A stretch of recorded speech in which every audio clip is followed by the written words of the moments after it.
The mountain man's heart stopped the moment he saw her standing behind the bar, wiping down whiskey glasses with hands that once held wildflowers they'd picked together by the creek. Vincent Lawson hadn't expected to find Teresa Zimmerman here, not in this rough saloon on the edge of Egar, Arizona, not serving drinks to miners and drifters who looked at her like she was something they could buy, along with their liquor. 23 years old now, she still had those same green eyes that had haunted him through 7 winters in the mountains. But there was something different about them, something harder and sadder that made his chest ache with questions he wasn't sure he wanted answered. He'd been 14 when her family left Nebraska, when her father packed up their modest farm and headed west with promises of better opportunities, taking Teresa away 2 weeks after she'd kissed Vincent behind the schoolhouse and promised she'd write him every week. She'd been 12 then, and he'd sworn to himself that when he was old enough, strong enough, he'd find her again. The letters had come for 6 months, each one treasured and read until the paper grew soft, and then they'd stopped. No explanation. Just silence that ate at him through his teenage years while he worked his father's land and grew into the kind of man who could survive anything the wilderness threw at him. When his parents died of fever 4 years ago, Vincent had sold the farm and headed into the mountains of Colorado, trapping and hunting, building a life of solitude that suited the emptiness he carried. But Teresa's memory never faded. It lived in every sunset that reminded him of her hair, every birdsong that echoed her laugh. He'd come down from the mountains a week ago with enough furs to trade for supplies, planning to head south toward Arizona territory where he'd heard there was good trapping in the White Mountains. Egar was supposed to be just a stop for provisions. He never imagined fate would bring him here, to this moment, watching her freeze with recognition as their eyes met across the crowded room. The glass she'd been holding slipped from her fingers, shattering on the floor behind the bar. The sound cut through the noise of poker games and drunken conversation. Teresa's face went pale, then flushed deep red as Vincent pushed through the crowd toward her, his 6'4" frame parting the sea of men like Moses at the Red Sea. The buckskin jacket stretched across his broad shoulders, muscles built from years of swinging axes and hauling game, and his dark hair fell past his collar in waves that were more practical than fashionable. He hadn't cared much about his appearance in the mountains, but now, seeing her stare at him like he was a ghost, he wished he'd at least trimmed his beard before coming into town. Teresa. Her name came out rough, scraped raw by shock and something deeper. I never thought I'd see you again. She opened her mouth, closed it, then grabbed the bar with both hands like she needed support. Vincent? Is that really you? Her voice was exactly as he remembered, though it carried a weariness that 12-year-old Teresa hadn't known. What are you doing here? Could ask you the same question. He leaned against the bar, aware of the curious stares from the other patrons, but not caring about anything except the woman in front of him. Last I heard, your family was settling somewhere in California. You stopped writing. Pain flashed across her face, quick and sharp before she buried it. A lot happened. I didn't think you'd want to hear about it. She bent to pick up the broken glass, but Vincent was already moving around the bar before she could protest, before the bartender could object. He crouched beside her, their hands brushing as they both reached for the same shard. The touch sent electricity through his entire body. 7 years of wondering, of carrying her memory like a talisman, and here she was, real and close enough that he could smell the faint scent of rosewater she still wore. I would have wanted to hear everything, he said quietly, low enough that only she could hear. Every damn word, Teresa. I waited for those letters like they were water in a drought. Her eyes glistened with unshed tears as she looked at him, really looked at him, taking in the man he'd become. You got big, she whispered, and despite everything, there was a hint of the girl he'd loved in that observation. And you went to the mountains like you always said you would. Nothing else made sense after you left. He helped her stand, the broken glass forgotten as they faced each other in the cramped space behind the bar. The bartender, a grizzled man named Dutch, watched them with narrowed eyes but didn't interfere. Teresa, what are you doing working in a place like this? She pulled away from him, suddenly aware of their surroundings, of the dozen eyes watching this interaction with interest. I work here, Vincent. It's honest work. I didn't mean it like that, but he knew how it sounded, knew the judgment that came with working in a saloon, even if all she did was serve drinks. The West had its own rules about women in certain places, fair or not. I just meant you were always so smart, so talented with your drawing and your books. I thought you'd be teaching school or something. Life doesn't always work out the way we plan. She moved away from him, back to the safety of her side of the bar. I should get back to work. Dutch doesn't pay me to socialize. Vincent straightened to his full height, suddenly aware of how out of place he looked in this civilized establishment with its painted walls and brass fixtures. He was mountain rough, all leather and muscle and wilderness, while she'd adapted to town life in ways that made his heart hurt. When do you finish? I'd like to talk if you're willing, really talk. Teresa hesitated, her hands fidgeting with the bar rag. Around them, the saloon had returned to its normal rhythm, though Vincent caught more than one man watching Teresa with possessive interest that made his jaw clench. I finish at midnight. But Vincent, I don't know if talking's a good idea. 7 years is a long time. We're different people now. Maybe. He held her gaze, willing her to see the truth in his eyes. But I'm still the boy who held your hand by the creek, and you're still the girl who promised we'd find each other again someday. I never stopped looking, Teresa, not once in 7 years. She bit her lower lip, a gesture so familiar it made his chest constrict. The boarding house across the street has a porch.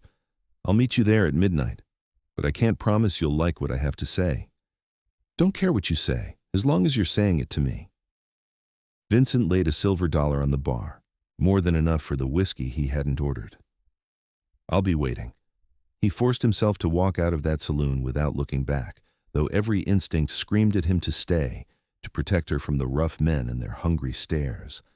The October night air hit him like a baptism, cold and clean after the smoke-filled interior.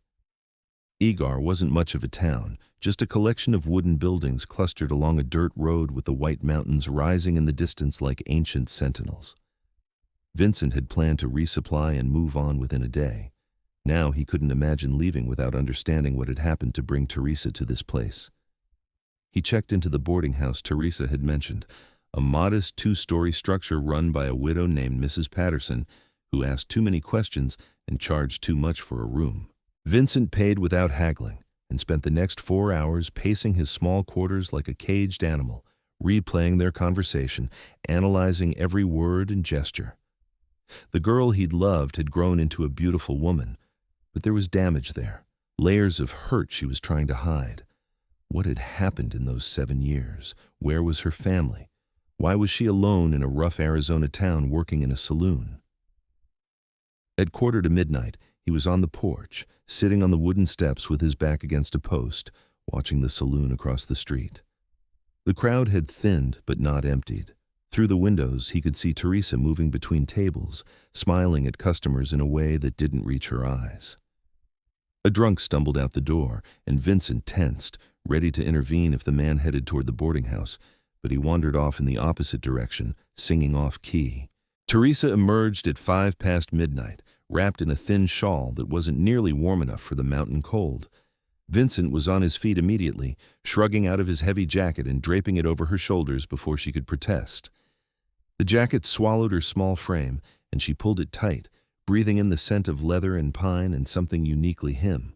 "Thank you," she said softly, and they stood there for a moment, just looking at each other under the glow of the oil lamp hanging by the boarding house door. "I wasn't sure you'd actually wait." "I'd wait forever if that's what it took." Vincent gestured to the steps. "Sit with me, unless you'd rather walk?" "Sitting is good. My feet are killing me." She settled onto the steps with a sigh of relief, and Vincent sat beside her, careful to leave a respectful distance even though everything in him wanted to pull her close. "I don't even know where to start." "Start with why the letters stopped." He kept his voice gentle, but there was no hiding the hurt that question carried. "I thought maybe you'd forgotten about me, moved on to someone your own age." Teresa turned to look at him, and in the lamplight he could see tears tracking down her cheeks. "My father died 6 months after we left Nebraska, kicked by a horse. We were somewhere in Kansas. Hadn't even made it halfway to California yet. Mama tried to keep going, but we ran out of money in New Mexico. She took work in Santa Fe as a laundress, and I helped however I could. We were barely surviving." Vincent reached over slowly, giving her time to pull away, and took her hand. She let him, her fingers cold in his warm grip. I'm sorry. Your father was a good man. He was. And Mama was never the same after he died. Teresa's voice broke slightly.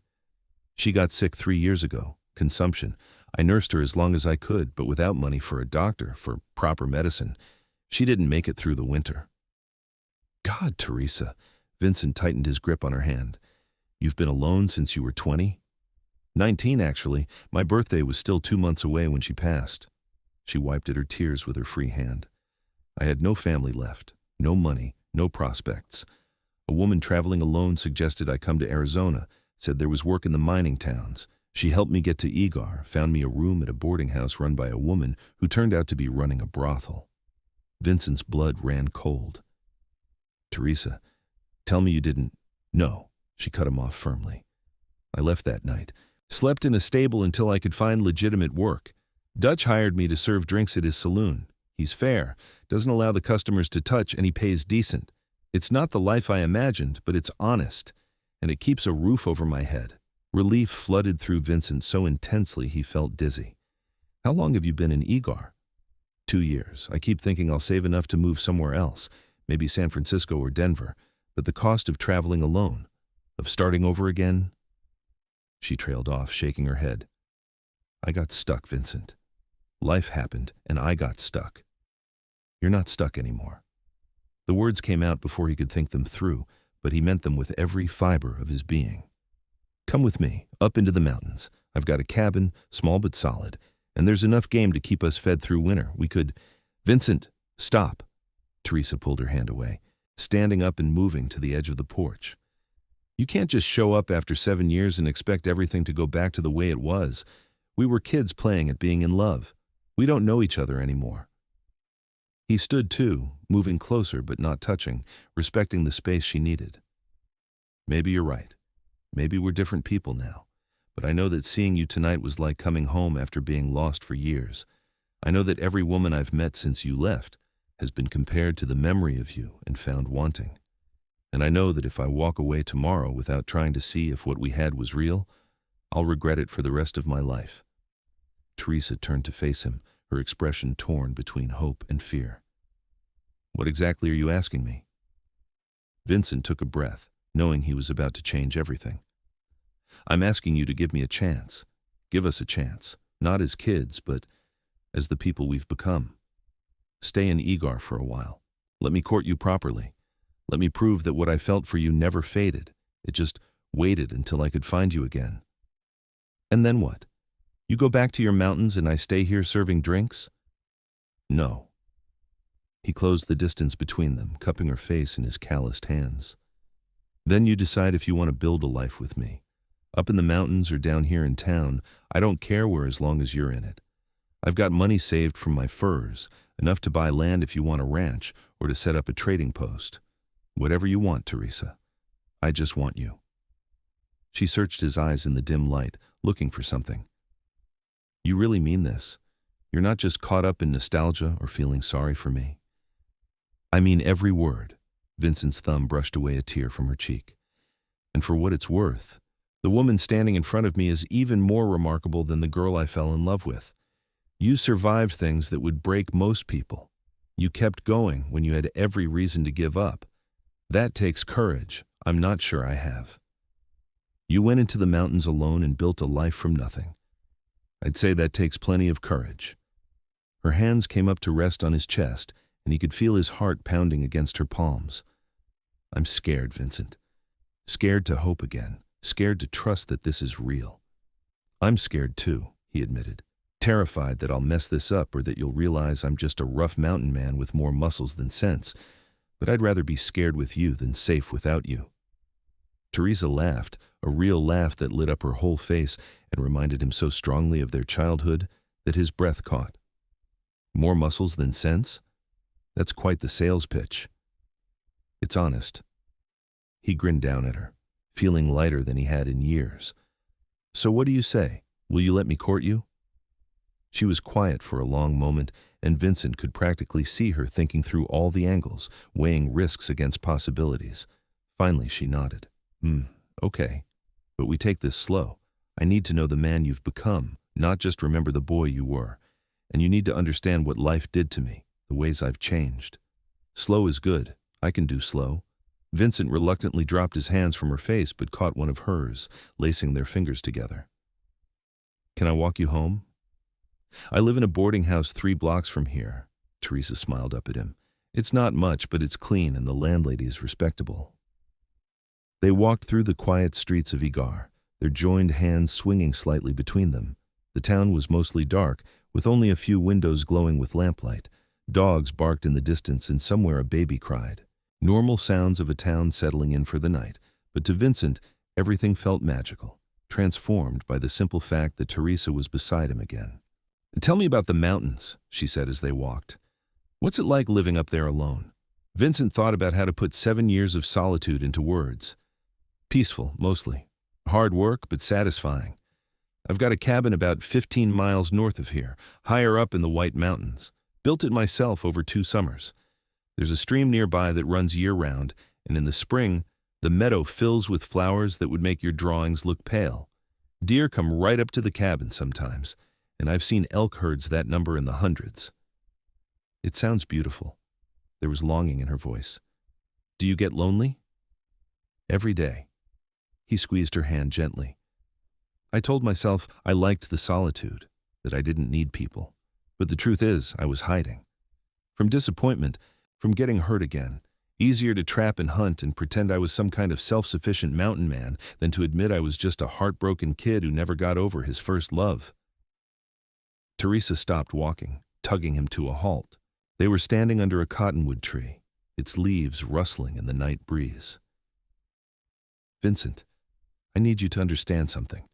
I'm not that innocent girl anymore. I've seen things, dealt with things that changed me. Some days I'm angry at the world for taking everything from me. Other days I'm so tired I can barely function. I'm not sure I know how to be the kind of woman a man like you deserves. You're exactly the woman I want. Vincent pulled her closer, his other hand coming up to rest on her waist.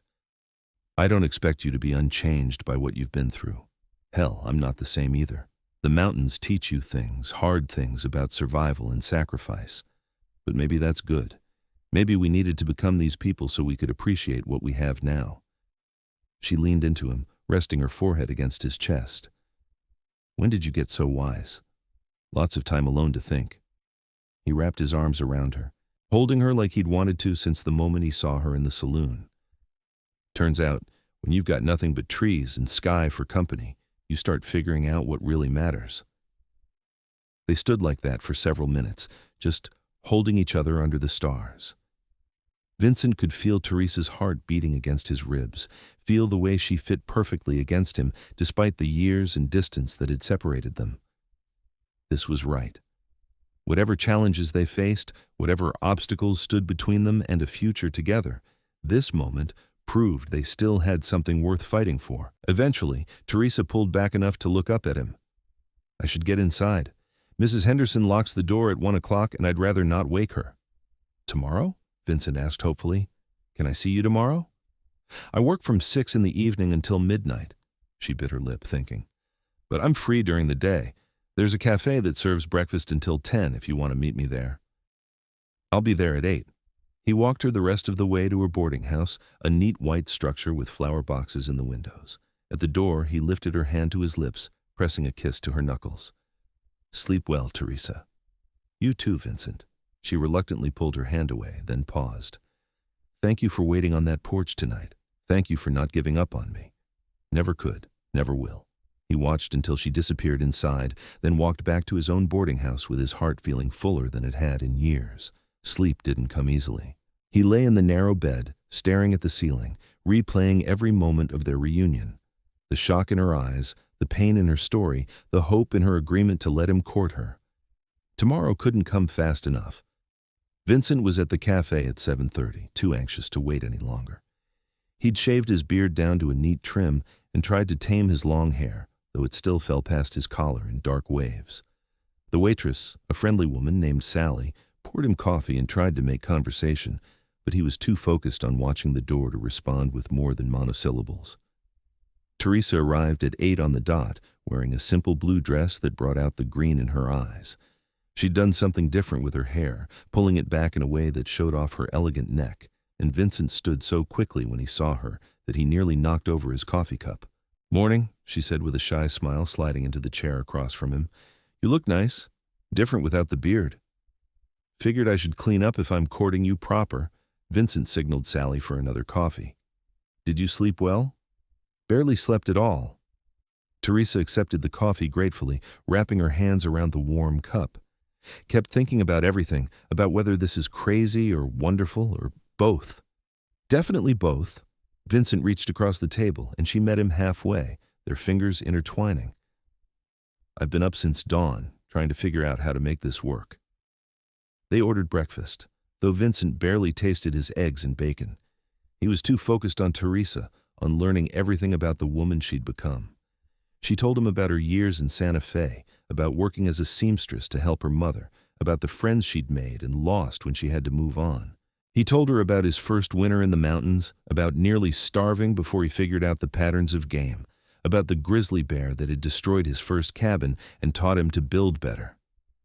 "You fought a grizzly?" Teresa's eyes were wide. "More like ran from one and got lucky," Vincent grinned. "I'm not as tough as I look. Mostly I just survived by being too stubborn to quit." "I think we have that in common," she squeezed his hand. "The stubbornness, I mean." They spent the morning walking around Egar, which didn't take long given the town's small size. Vincent bought supplies at the general store, introducing Teresa to the proprietor, Mr. Jenkins, who'd apparently been trying to matchmake her with his son for months. The look on the old man's face when Vincent draped a possessive arm around Teresa's shoulders was priceless, and she had to hide her laughter against Vincent's chest. At the livery stable, Teresa met Vincent's horse, a massive bay gelding named Thunder who'd carried him through countless mountain trails.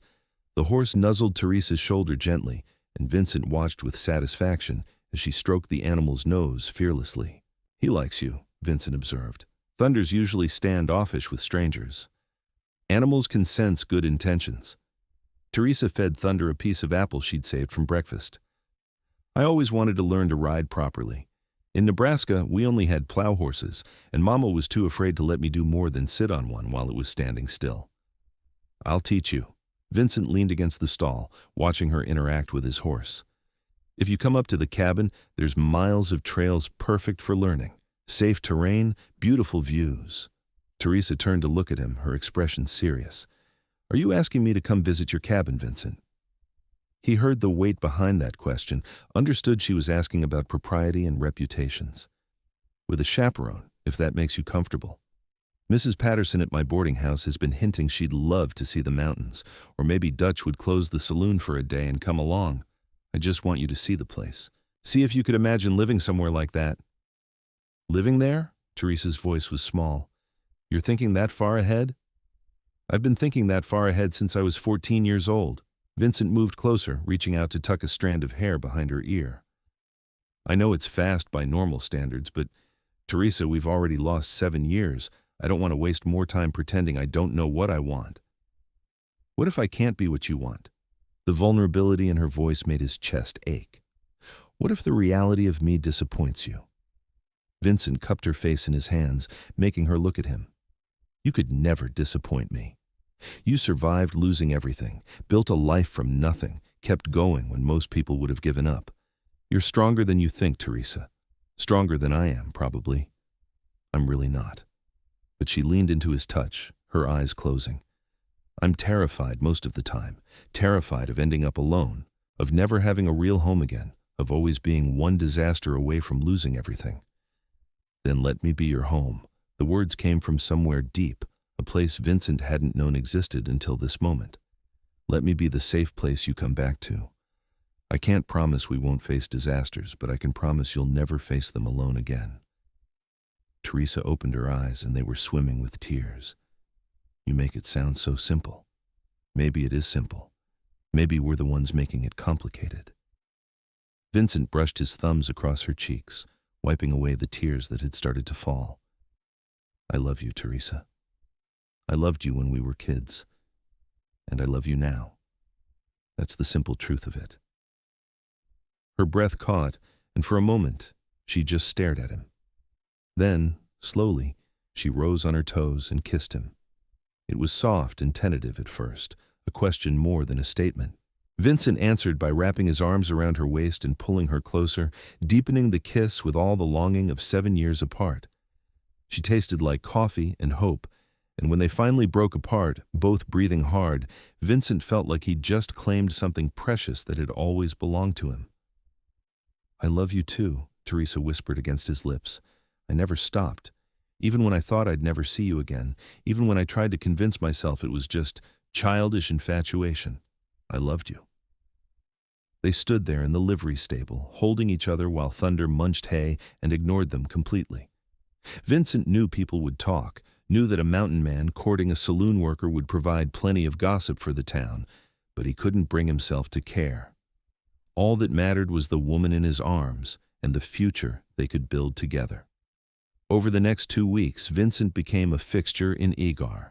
He took odd jobs to justify staying in town, helping repair the church roof, hauling supplies for the general store, even breaking a difficult horse for a local rancher.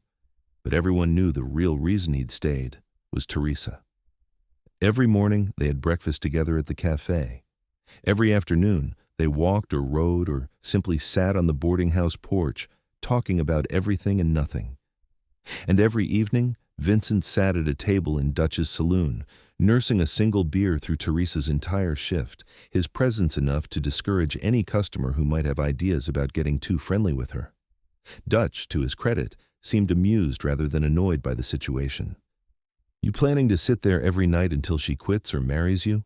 the bartender asked one evening, sliding a fresh beer across the bar. Vincent grinned. "Probably both." "Figured as much." Dutch wiped down the bar, his weathered face thoughtful. "She's a good girl, that Teresa. Been worried about her being alone in this rough country.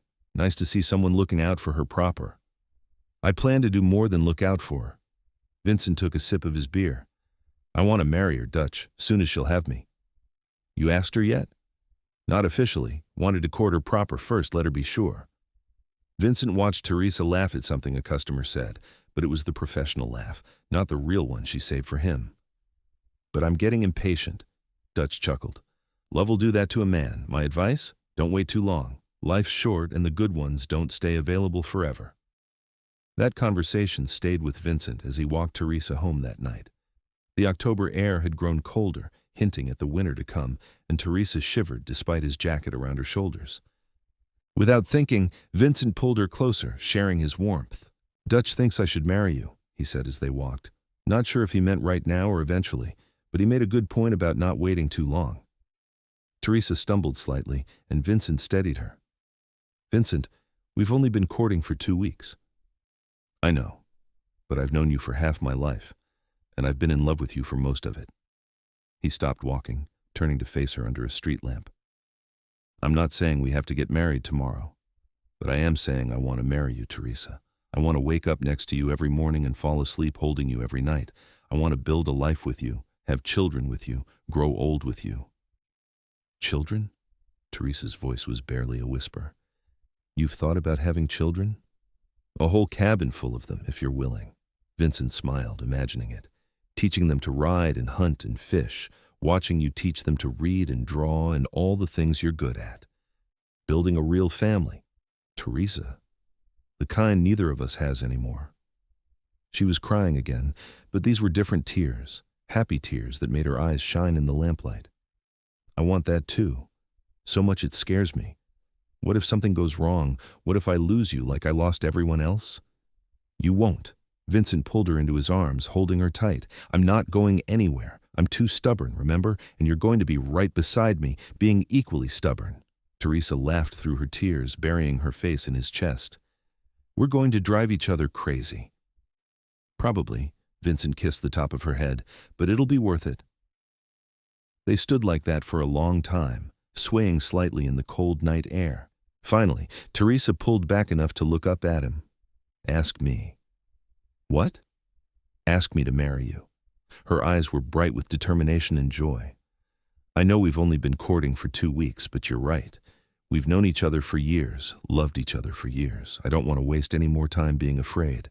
Ask me, Vincent. His heart felt like it might burst out of his chest.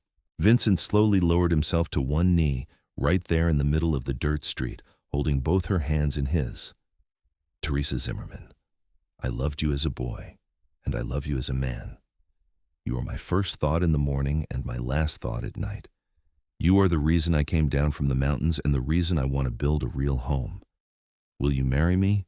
Will you be my wife and let me spend the rest of my life proving that I'll never let you face anything alone again? Yes. The word came out choked with emotion. Yes, yes, 1,000 times yes. Vincent surged to his feet, lifting Teresa off the ground and spinning her around. She laughed, the sound ringing through the quiet street, and when he set her down, he kissed her with all the passion and promise he'd been holding back. This was his future, this woman who'd survived so much and still had the courage to hope, to love, to trust him with her heart. When? He asked when they finally broke apart. How soon can we do this? There's a minister in town, but he's away visiting family in Tucson. Teresa's practical side was reasserting itself. He'll be back in a week. We'd need a marriage license, and I should probably find a proper dress. I don't care what you wear, but if you want a dress, we'll get you the finest one in Arizona. Vincent was already planning in his head. A week gives me time to prepare the cabin, make sure everything's ready for you. I want to take you there after the wedding, show you our home. Our home, Teresa tested the words, smiling. I like the sound of that. The next week passed in a blur of activity. Vincent rode up to his cabin and spent 3 days cleaning, repairing, and improving every aspect of the small structure. He chinked gaps in the walls, replaced worn floorboards, and even built a proper bookshelf after Teresa mentioned she'd collected a few books over the years. He hung curtains a trader's wife helped him sew, laid in supplies for the winter, and made sure there was enough firewood stacked to last through several blizzards. Teresa, meanwhile, dealt with the more social aspects of their upcoming marriage. She gave Dutch notice that she'd be leaving the saloon, and to her surprise, the gruff bartender gave her a bonus and his blessing. You deserve happiness, he told her. That mountain man of yours is a good one. Hang on to him. She found a dress at the general store, a simple cream-colored gown that Mrs. Jenkins insisted on altering to fit perfectly. The women of Egar, who'd largely ignored Teresa while she worked at the saloon, suddenly became friendly now that she was engaged to be married. It was hypocritical, but Teresa accepted their goodwill anyway, knowing she'd need friends and community in the years to come. The minister, Reverend Thompson, returned 5 days after the proposal and agreed to perform the ceremony the following Sunday. It would be a small affair, just a few witnesses in the church, but Teresa didn't mind.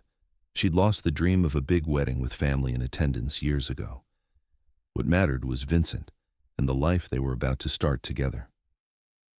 On Saturday evening, the night before their wedding, Vincent and Teresa sat on the boarding house porch one last time as an unmarried couple. Mrs. Patterson had made a point of telling them how improper it was for them to be alone together, but neither paid her much attention. Nervous? Vincent asked, his arm around Teresa's shoulders as they watched the stars come out. Terrified, Teresa admitted, but in a good way. Like standing at the edge of a cliff, about to jump into water you hope is deep enough. That's a disturbing metaphor, Vincent chuckled. But I know what you mean. I keep thinking about all the ways I could mess this up, all the things I don't know about being a husband.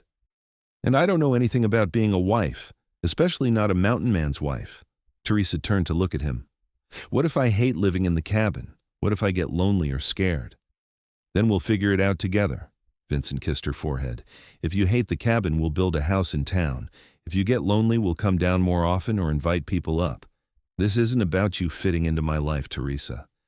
It's about us building a new life that works for both of us. You always know the right thing to say. She snuggled closer, savoring these last moments of courtship. Tomorrow, I'll be Teresa Lawson. Tomorrow, you'll be my wife. Vincent tightened his hold on her, and I'll be the luckiest man in Arizona. They sat in comfortable silence for a while, just being together. Finally, as the church bell struck 10, Vincent stood and helped Teresa to her feet. I should let you get some sleep. Big day tomorrow. The biggest. Teresa walked him to the steps, reluctant to let him go. Vincent, thank you for finding me. Thank you for not giving up on us. Finding you was the easy part. Vincent cupped her face, kissing her softly. Convincing you to take a chance on me, that was harder, but so worth it.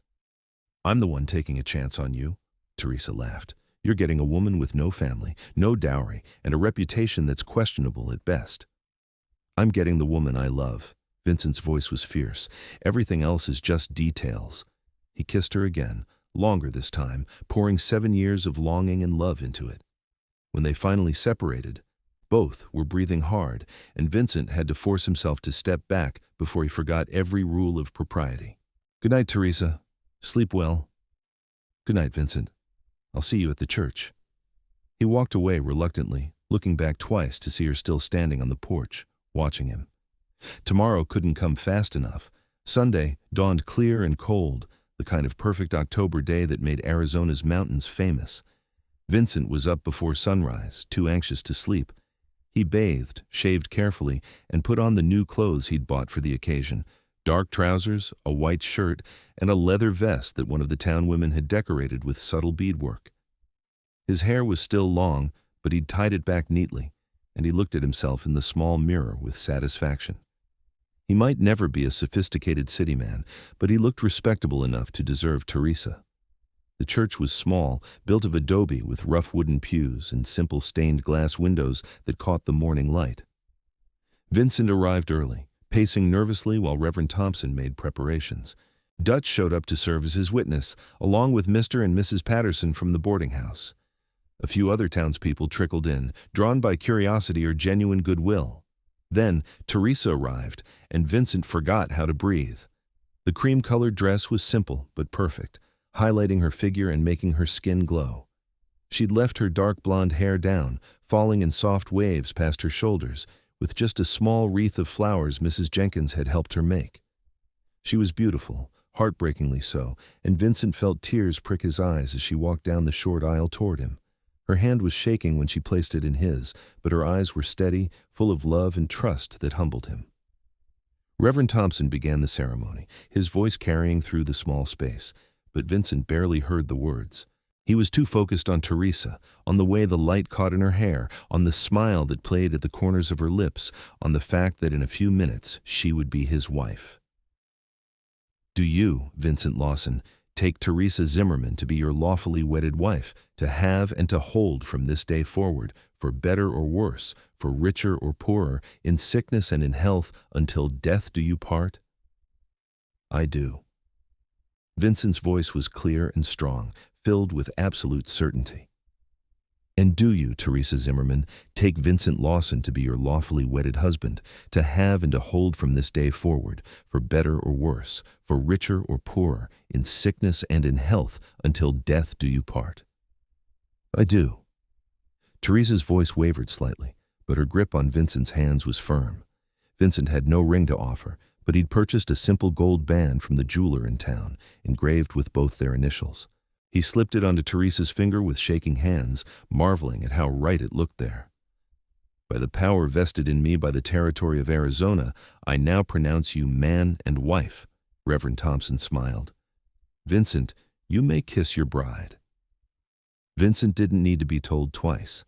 He pulled Teresa into his arms and kissed her like it was the first and last kiss all at once, like she was air and water and everything he needed to survive.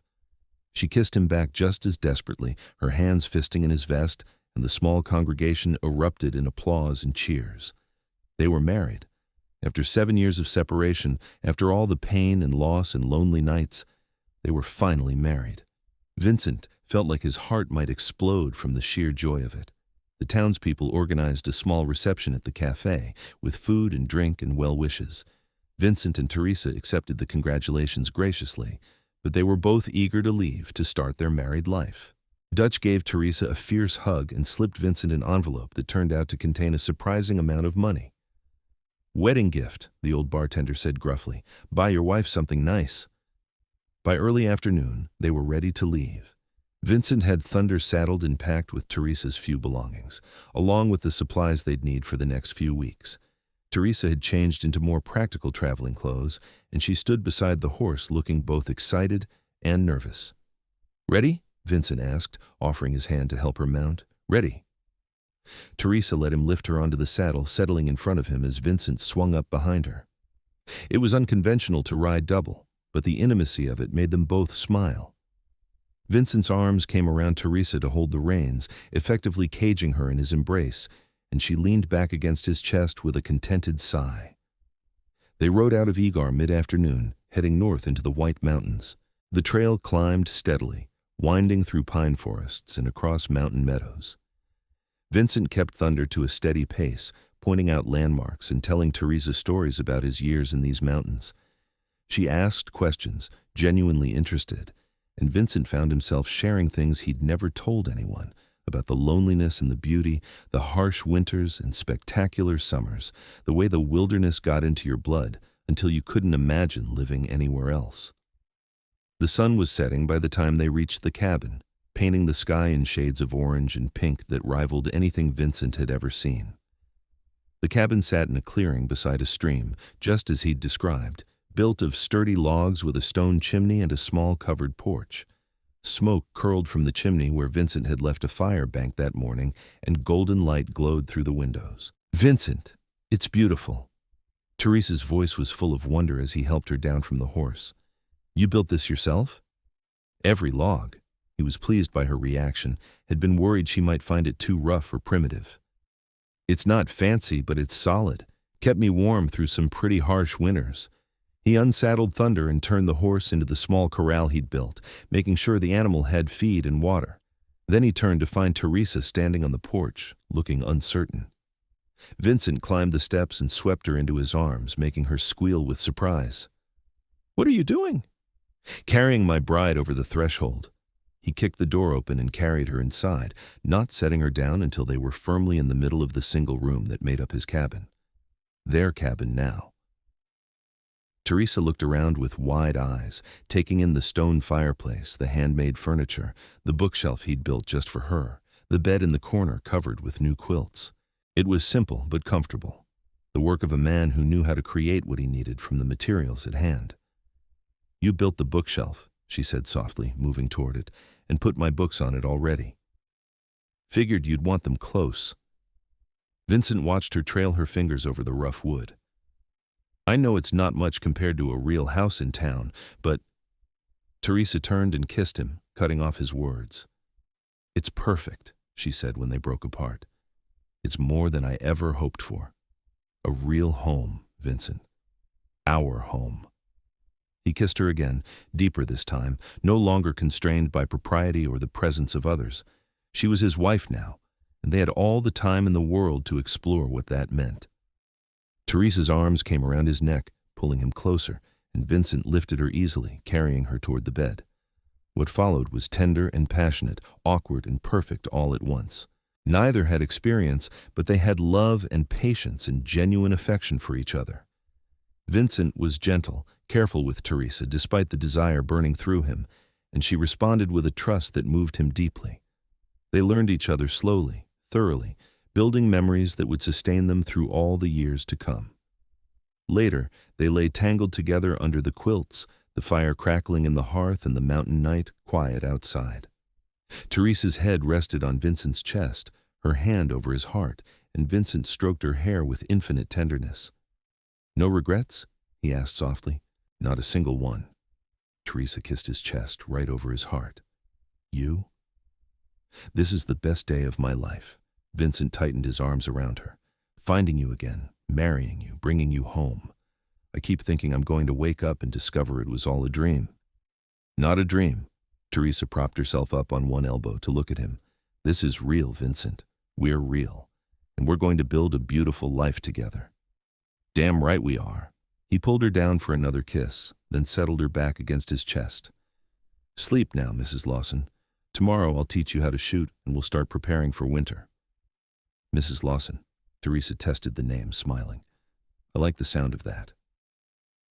They fell asleep holding each other, safe and warm in their mountain cabin, two people who'd survived loss and loneliness to find their way back to each other. The first weeks of marriage were an adjustment for both of them. Teresa had to learn the rhythms of mountain life, how to bank a fire so it lasted through the night, how to identify animal tracks in the snow, how to preserve meat and vegetables for the long winter ahead. Vincent had to learn to share his space, to consider another person in his decisions, to communicate instead of just doing whatever seemed practical. They had their first real argument 3 weeks after the wedding, over something silly. Teresa had reorganized Vincent's tools, putting them where she thought they made more sense, and Vincent had snapped at her about changing things without asking. She'd responded with hurt anger about him treating her like a guest instead of a partner. They'd gone to bed upset, lying back to back in the small bed, both too stubborn to apologize. Vincent lasted about an hour before he broke. He rolled over and pulled Teresa into his arms, even though she tried to resist. "I'm sorry," he said into her hair.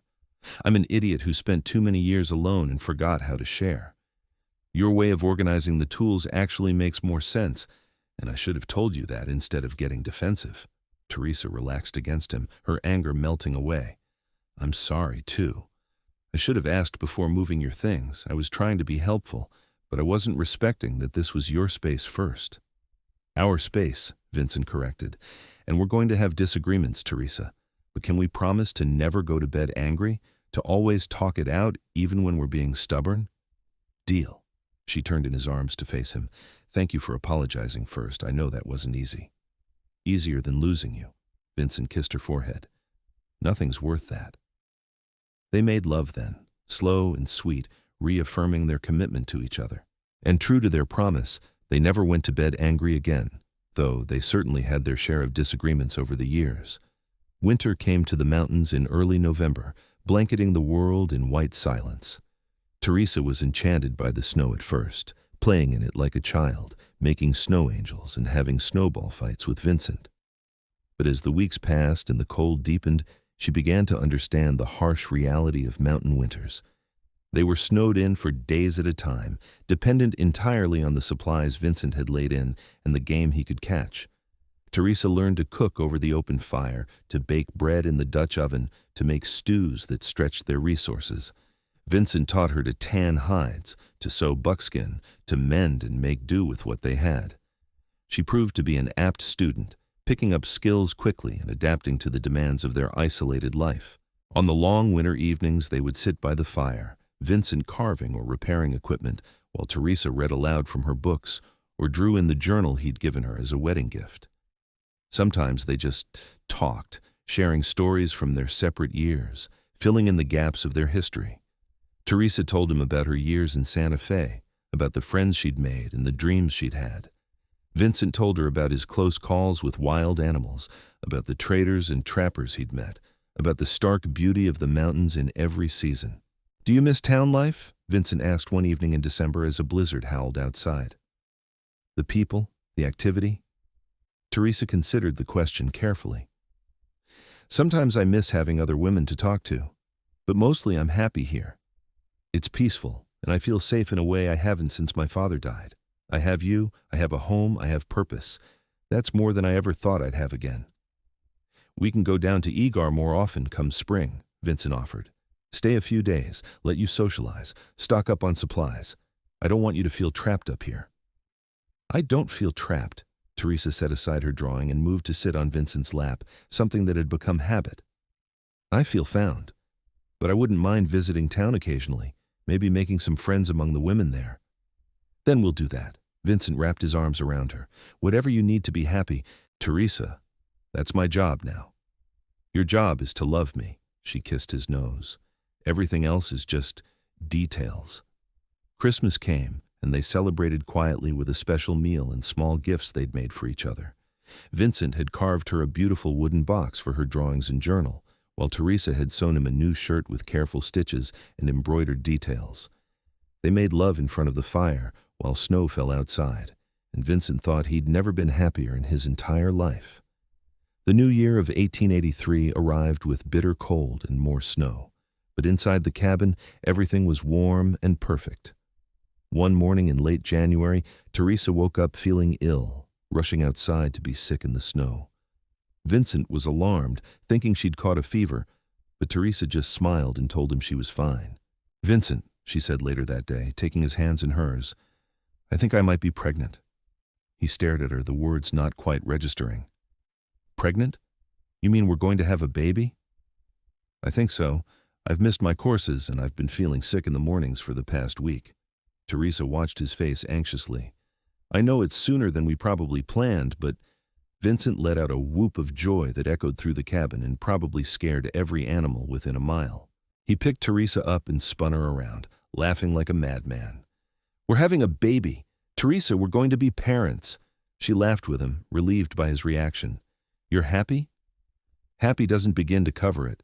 He set her down gently, suddenly aware that she might be fragile. Are you okay? Is there anything you need? Should we go down to town, find a doctor? Vincent, relax. Teresa cupped his face, smiling at his sudden nervousness. Women have been having babies for thousands of years. I'm fine. We have months before this baby arrives, plenty of time to prepare. But Vincent was already making plans, worrying about things that hadn't occurred to him before.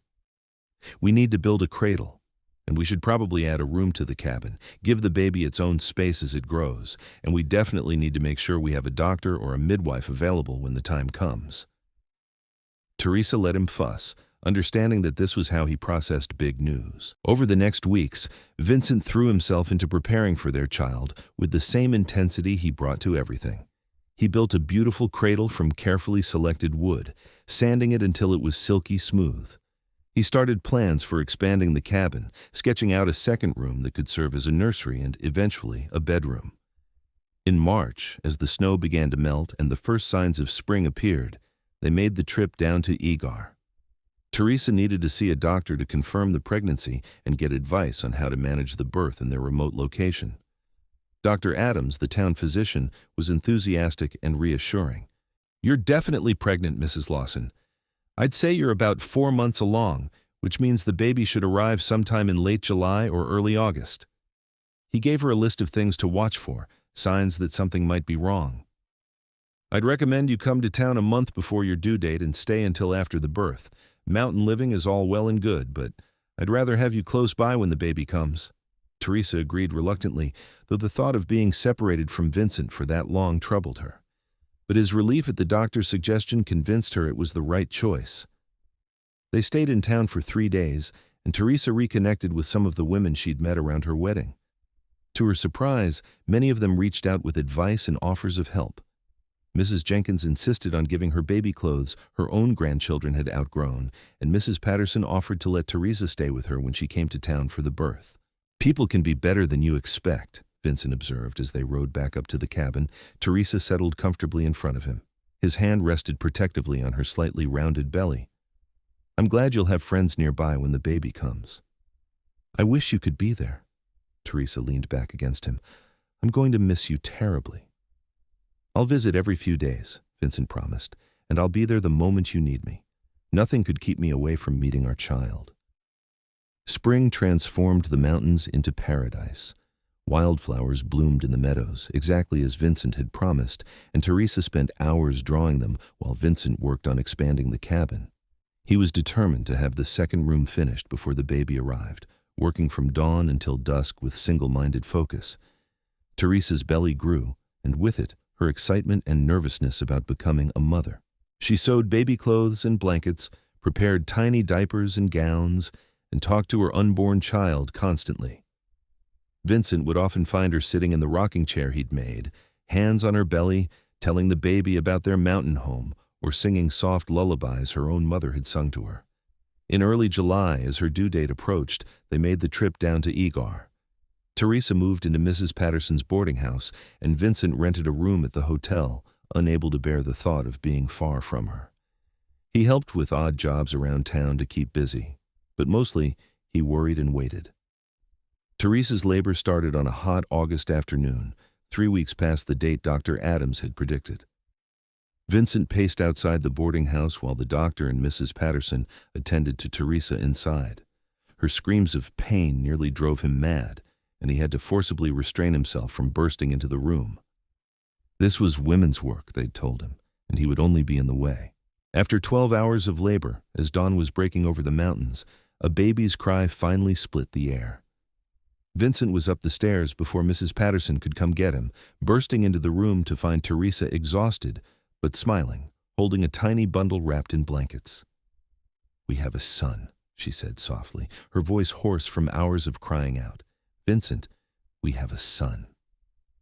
Vincent approached slowly, awed and terrified in equal measure. The baby was so small, so fragile-looking, with a shock of dark hair and eyes that were trying to focus on this new, bright world. When Teresa placed him in Vincent's arms, he felt his entire world shift and realign around this tiny person. "He's perfect," Vincent whispered, tears streaming down his face unashamedly. "Teresa, he's absolutely perfect." "We need to give him a name." Teresa watched her two favorite people in the world with tired happiness. "What should we call him?" They'd discussed names throughout the pregnancy, but never settled on anything definite. Now, looking at his son, Vincent knew exactly what felt right. "Thomas," he said, "after your father, Thomas Lawson." Teresa's eyes filled with fresh tears. "You'd name him after my father? He was a good man who loved you and would have been proud of the woman you became." Vincent carefully returned the baby to Teresa's arms. "I'd be honored to name our son after him." "Thomas Lawson." Teresa kissed her son's forehead. "Welcome to the world, Tommy. You have no idea how much you're already loved." They spent a week in town, giving Teresa time to recover from the birth and Vincent time to adjust to being a father. The townspeople came by with gifts and congratulations, and Vincent found himself part of a community in a way he'd never experienced. These people had accepted him, accepted Teresa, and now they were celebrating the birth of their son. When they finally returned to the cabin, Vincent rode slowly and carefully, Teresa cradling Tommy in her arms. The journey that usually took half a day stretched to a full day as they stopped frequently to feed and change the baby. But Vincent didn't mind. Every moment with his new family felt precious and miraculous. Life with a baby was both harder and more wonderful than either of them had imagined. Tommy was a good baby, generally content as long as he was fed and dry, but the constant care required was exhausting. Teresa handled most of the baby care, nursing and changing and soothing, while Vincent took over all the household tasks and continued his hunting and trapping. They were tired all the time, but they were also happier than they'd ever been. Vincent would sit for hours just watching his son sleep, marveling at the tiny fingers and perfect features. He sang to Tommy in a gravelly voice that somehow soothed the baby when he was fussy. He built a carrier that allowed Teresa to strap the baby to her chest, leaving her hands free for work, and modified another one for himself so he could take Tommy on short walks around the property. "You're a natural father," Teresa told him one evening as she watched Vincent rock Tommy to sleep. "I wasn't sure how you'd handle it, being so used to your solitude, but you took to it like you were born for it." "I was born for this," Vincent agreed, his voice barely above a whisper so as not to wake the baby. "For you, for him, for this family. Everything before was just waiting for my real life to start." As Tommy grew, the cabin filled with new sounds. His coos and gurgles, his laughs when Vincent made silly faces, his cries when he was hungry or tired. Teresa drew constantly, filling journals with sketches of her son at every stage. Vincent took countless mental pictures, knowing these early days would pass too quickly. The winter after Tommy's birth was harder than the previous one. A baby required more supplies, more planning, more resources. But they managed, working together as a team. Teresa proved to be an excellent mother, patient and loving, while Vincent was endlessly protective of both his wife and son. Spring came again, bringing new life to the mountains. Tommy, now 9 months old, was crawling and getting into everything. Vincent baby proofed the cabin as best he could, but the curious little boy seemed determined to explore every corner of his world. One evening in April, as they sat watching Tommy play with wooden blocks Vincent had carved, Teresa spoke up hesitantly. "Vincent, there's something I need to tell you." He looked up, immediately alert to her tone. "What's wrong?" "Nothing's wrong." She smiled, though she seemed nervous. "I'm pregnant again. The baby should come in November." Vincent's first reaction was joy, but it was quickly tempered by concern. "Are you okay with this? I know Tommy's still so young." "I'm happy," Teresa assured him. "A little overwhelmed, maybe, but happy. I always wanted a big family, siblings for my children so they wouldn't be alone like I was." "Then I'm happy too." Vincent moved to sit beside her, pulling both her and Tommy into his embrace. "We'll manage. We always do. Their second child, a daughter they named Rebecca after Vincent's mother, arrived in early December during the first blizzard of winter. This time, they'd been more prepared, with Dr. Adams and a midwife already staying at the cabin. The birth was easier than Tommy's had been, and Rebecca emerged into the world with a lusty cry that made her father laugh with relief. "A daughter," Vincent breathed, holding the tiny girl with the same awe he'd felt with Tommy. "I have a daughter." Rebecca looked different from her brother, with lighter hair and eyes that would eventually turn the same green as Teresa's. She was smaller than Tommy had been, more delicate, and Vincent felt his protective instincts kick into overdrive. No man would ever be good enough for his little girl, he decided immediately, then laughed at himself for worrying about that when she was only minutes old. Life became chaotic with 2 children under 2 years old. Teresa was constantly busy with nursing and changing and managing 2 little ones at very different stages. Vincent helped as much as he could, often strapping Rebecca to his chest in the carrier while he did chores, with Tommy toddling after him. They were exhausted and overwhelmed, but they were also blissfully happy. The years passed in a blur of milestones and memories. Tommy took his first steps, spoke his first words, grew from a baby into a toddler and then a little boy. Rebecca followed close behind, developing her own personality that was quieter than her brother's, but just as determined. Vincent expanded the cabin again, adding a loft where the children could sleep as they grew older.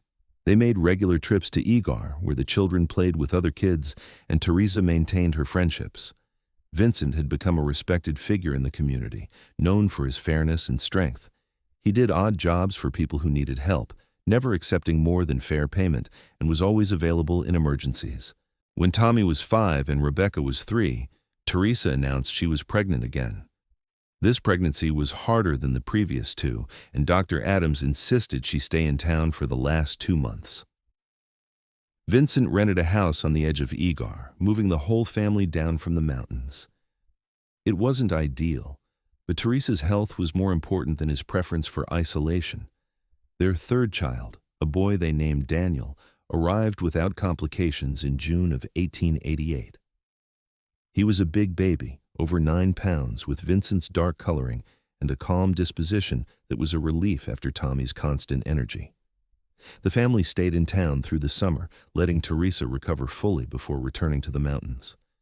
By the time they moved back to the cabin in September, Vincent and Teresa had been married for 6 years. Sometimes Vincent would look at his wife, now 28 years old with 3 children and a life so different from her difficult years alone, and he could barely believe this was real. She'd bloom into a confident woman and mother, strong and capable, and so beautiful it made his heart ache. "What are you thinking about?" Teresa asked one evening as they sat on the porch, watching their children play in the yard. Tommy was teaching Rebecca how to track animals, while Daniel dozed in his mother's arms. "How lucky I am," Vincent answered honestly. "How walking into that saloon in Egar 6 years ago changed my entire life."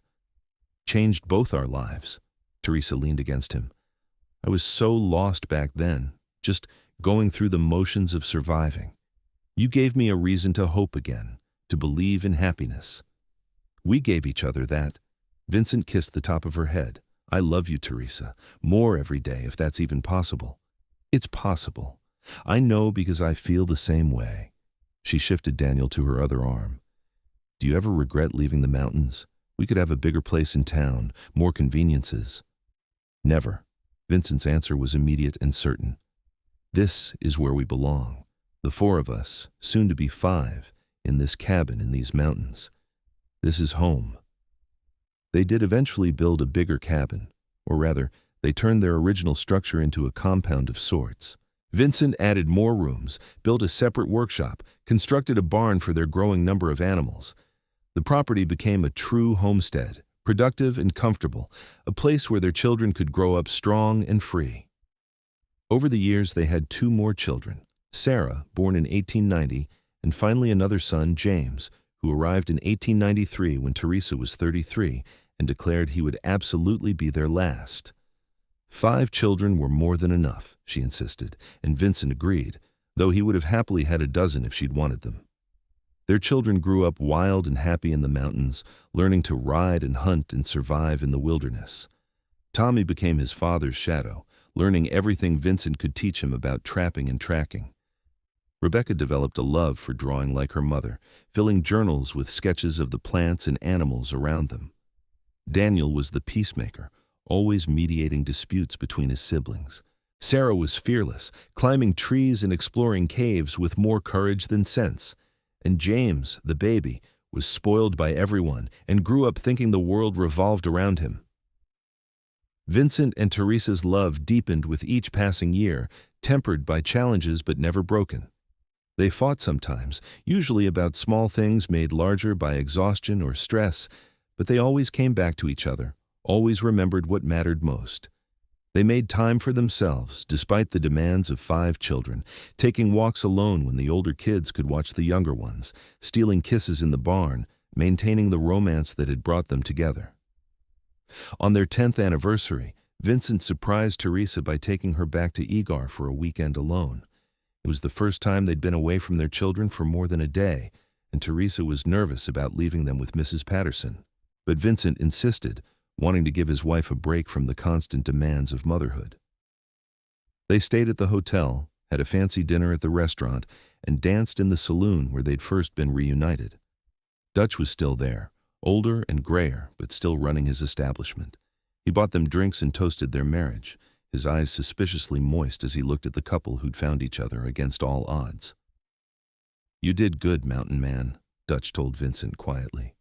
"That girl deserved someone who'd love her proper, and you've done right by her."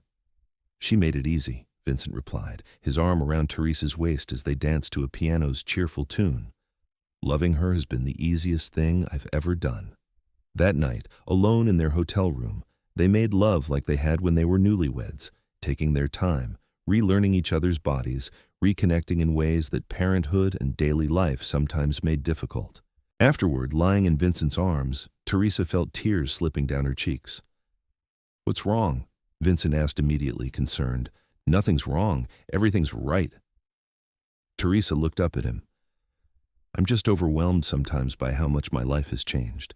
12 years ago, I was alone and afraid, working in a saloon, convinced I'd never have a real home or family again. And now I have you and our beautiful children and a life I couldn't have imagined in my wildest dreams. It's almost too much happiness." "There's no such thing as too much happiness." Vincent wiped away her tears gently. "You deserve all of this and more, Teresa. You survived so much to get here. You earned every bit of joy we have." They stayed awake talking for hours, reminiscing about their journey together, planning for the future, reaffirming their commitment to each other and their family. By the time they fell asleep wrapped around each other, both felt renewed and ready to return to their chaotic, wonderful life. The children grew, and the homestead grew with them. Vincent taught the boys everything he knew about surviving in the wilderness, while Teresa educated all of them in reading, writing, arithmetic, and art. They made regular trips to Egar for supplies and socializing, and occasionally Teresa would take the children to visit other homesteads in the area, building a network of friends and support. When Tommy turned 18 in 1901, he announced his intention to start his own homestead further up the mountain. Vincent helped him select land, build a cabin, and establish his own trapping routes. 2 years later, Tommy married a girl from Egar, a sweet young woman named Elizabeth, and Vincent found himself becoming a grandfather at 46 years old. Rebecca surprised everyone by declaring she wanted to go to school in Tucson to study art. Teresa supported her immediately, having always encouraged her daughter's talent, and Vincent reluctantly agreed to let his first daughter leave the mountain for the wider world. She promised to visit often, and she kept that promise, returning every few months with stories of city life and sketches of the desert landscapes around Tucson. Daniel took over much of the day-to-day running of the homestead as Vincent grew older, proving to be as capable and steady as he'd always been. Sarah married a rancher and moved to the valley below the mountains, though she visited so frequently with her growing family that it felt like she'd never left. And James, true to form, became a wilderness guide, leading hunting and fishing expeditions for wealthy tourists who wanted to experience the authentic West. Through it all, Vincent and Teresa remained the center of their large, chaotic family. Their cabin became the gathering place for holidays and celebrations, filled with children and grandchildren and the noise of a family that loved each other fiercely. On their 25th anniversary, surrounded by 3 generations of Lawsons, Vincent stood and proposed a toast. "To my wife," he said, his voice still strong despite the silver in his hair, "who took a chance on a rough mountain man and made his life worth living, who gave me 5 incredible children and more love than any man deserves. Teresa, you are the best thing that ever happened to me, and I fall more in love with you every single day." Teresa stood and kissed him in front of everyone, not caring that their children groaned and their grandchildren giggled. "And to my husband," she added when they finally broke apart, "who found me when I was lost and loved me back to life, who built us a home and a family and gave me everything I'd ever dreamed of. Vincent, you are my heart." The celebration went late into the night, with music and dancing and storytelling. Vincent watched his family with profound satisfaction, knowing that everything he and Teresa had been through, all the pain and struggle, had led to this moment. They'd created something beautiful and lasting, a legacy of love that would continue through generations. As the years passed, Vincent and Teresa grew old together, their love never diminishing even as their bodies slowed. They spent more time sitting on their porch, watching sunsets and talking about their life, reminiscing about the journey that had brought them from childhood sweethearts in Nebraska to this mountain paradise in Arizona. "Do you ever regret it?" Vincent asked one evening when they were both in their 60s. "Marrying me, living up here away from civilization?" Teresa looked at him like he'd lost his mind. "Regret the best decision I ever made? Vincent Lawson, you must be going senile in your old age." He laughed, the sound rich and warm. "Just checking, making sure you wouldn't rather have married some fancy city man and lived in a big house with servants. I married exactly the man I was supposed to marry." Teresa took his weathered hand in hers. "My childhood sweetheart, who became the love of my life, the father of my children and the grandfather of my grandchildren, the man who sees me, really sees me and loves me anyway. Why would I ever regret that? I love you, Teresa." Vincent said it like he said it every day, but it never got old, never became routine. Every time felt like the first time, full of wonder and gratitude. "I love you too, Vincent. Always have, always will." They sat in comfortable silence as the sun set over the mountains, painting the sky in brilliant colors. Somewhere in the house, their grandchildren were playing, their voices carrying through the evening air. Down the mountain, their adult children were living their own lives, building their own legacies. And here on this porch, 2 people who'd loved each other since they were children sat hand in hand, surrounded by the life they'd built together. Vincent thought back to that day 28 years ago, when he'd walked into a saloon in Egar and seen Teresa for the first time in 7 years. He'd been terrified and hopeful in equal measure, certain only that he had to try, had to see if what they'd had as children could become something real and lasting. Looking at the life they'd created, the family they'd raised, the love that had only grown stronger with time, he knew they'd succeeded beyond his wildest dreams. They'd taken a childhood promise and turned it into a lifetime of devotion, proving that true love, once found, could weather any storm and last forever. As darkness fell and the stars came out, Vincent and Teresa remained on their porch, hands clasped, hearts intertwined, 2 souls who'd found their way home to each other and never wanted to be anywhere else. Their love story had started in Nebraska when they were just children, paused for 7 painful years, and then resumed in an Arizona saloon to create a life neither could have imagined alone. It was a story of loss and finding, of hardship and triumph, of a love strong enough to survive anything. And they lived it together, every day for the rest of their very long and very happy lives.